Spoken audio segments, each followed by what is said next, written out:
अमोल चोरमले आपलं मनोगत व्यक्त करते.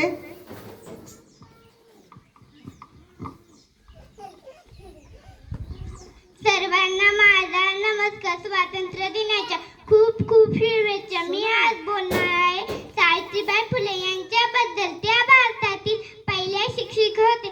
त्यांनी मुलींसाठी पहिली शाळा सुरू केली. लोकांनी त्यांच्यावर खूप टीका केल्या, पण त्या खचल्या नाही. त्यांनी पुस्तक हाती घेतले आणि अंधार दूर केला.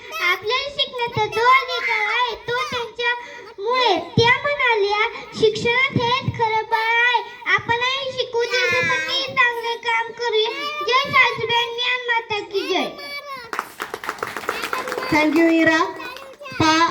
स्वातंत्र्याने ज्या जबाबदाऱ्या आपल्यावरती टाकल्या त्या जबाबदाऱ्या आपण सक्षमपणे तेव्हाच निभावू शकतो ज्या वेळेस आपण शिक्षित होऊ. या समाजामधला अज्ञानाचा अंधकार ज्या वेळेस दूर होईल त्याच वेळी खऱ्या अर्थानं आपण या जबाबदाऱ्या सक्षमपणे पेलू शकतो. आणि त्यासाठीच हे शिक्षण तुमच्या आमच्यापर्यंत पोहोचवण्यासाठी ज्या सावित्रीबाईंनी संघर्ष केला त्या सावित्रीबाईंना अभिवादन या ठिकाणी इरानं आपल्या या भाषणामधून केलेलं आहे.